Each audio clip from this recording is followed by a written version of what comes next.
எழுதினவன் பாடினவனை விட்டுட்டு ஏன் மறுபடியும் எடுத்து பாடினவனை கைது பண்றீங்க? இப்ப நான் பாடுறேன் எம்எல்ஏ பேர் போட்டு.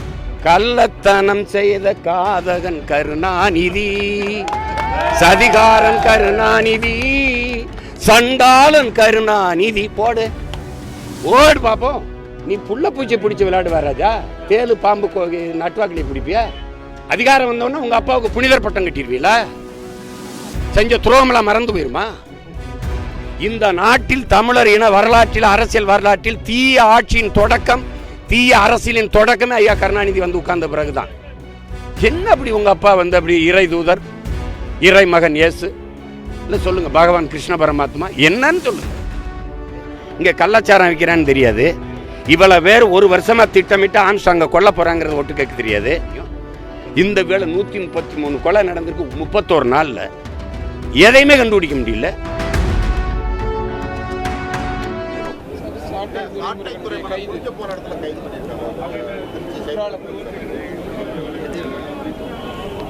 குற்றாலது போல அவரு அவங்க ஊரில் அடுத்த வாரம் கொடை வருது, அதுக்கு போய் கொஞ்சம் ஊரில் அம்மா அப்பா பார்த்து வரலான்னு போனார். அது என்கிட்ட கேட்கக்கூடாது, நீங்கள் தான் ஊடகவியலாளர் தான் பேசணும். ஒரு பேசுகிறது மேடையில். இப்போ எதுக்காக துரைமுருகனை கைது செய்து இந்த அரசு? என்னை விட பேசிட்டானா? எம்எல்ஏ நீங்கள் பெரிய அதிகாரத்தில் இருக்க பெரிய பவர்ஃபுல் கிங்கு தானே நீங்கள். என்னை கைது பண்ணுங்க பார்ப்போம். என்னை சுற்றி இருக்கிற கைது செஞ்சு எனக்கு நெருக்கடி கொடுக்குறது இது ஒரு ஆட்சி முறை. சரி, எதுக்காக கைது சொல்லுங்க?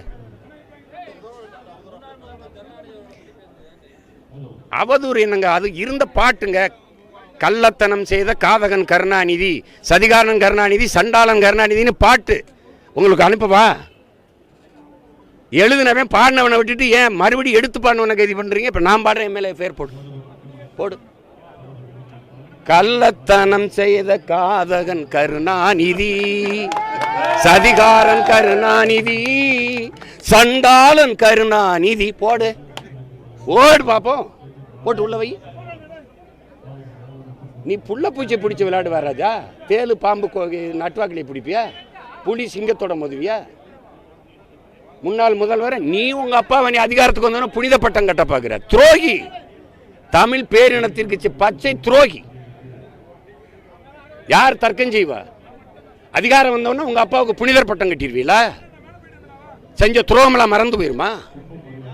இந்த நாட்டில் தமிழர் இன வரலாற்றில், அரசியல் வரலாற்றில் தீய ஆட்சியின் தொடக்கம், தீய அரசியலின் தொடக்கமே ஐயா கருணாநிதி வந்து உட்கார்ந்த பிறகுதான். யாராவது மறுக்க முடியுமா? பேரறிஞர் அண்ணா வரைக்கும் இந்த அரசியல் வரலாறு எடுத்து பாருங்க.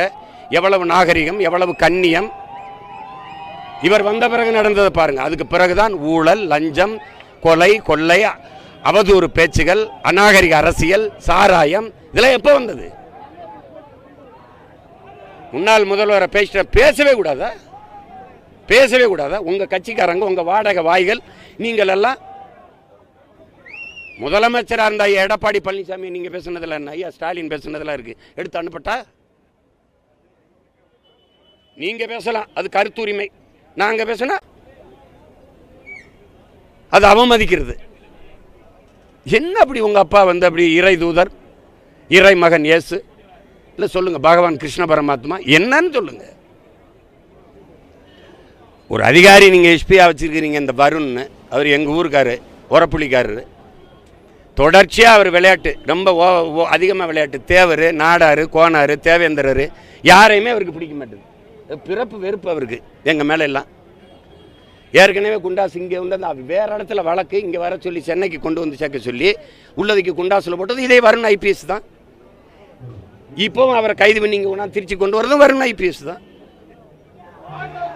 ஏன்னா தம்பி உதயநிதி கூட இருக்க ரத்தீஷ் தான் இந்த அதிகாரிகளையெல்லாம் பணியிடம் மாற்றுறது, பணி உயர்வு செய்கிறது எல்லாம் அவர் கூட இருக்காருங்கிறதுல நீங்கள் அடிக்கடி கை வச்சு விளையாடுறாரு அந்த வருண் ஐபிஎஸ்.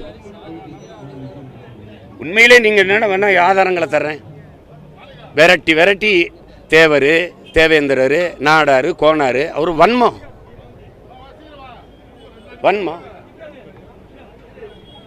அதே தானே நான் பேசுகிறேன். என்னைய தொட வேண்டியதானே? நீங்கள் அதான் கேட்குறேண்ணே, எனக்கு கைது பண்ணுண்ணே. இப்படி கெஞ்சுற ஒரு ஆளை பத்திரிக்கையில் என்னை கைது பண்ணி உள்ள வைங்க. பேசுறதுக்கெல்லாமா கைதுங்க? நீங்கள் பேசுகிறதுக்கெலாம் கைதா? நீங்கள் ஒன்று கேட்குறேன், சவுக்கு சங்கர் பேசுனார், அவ்வளோதானே.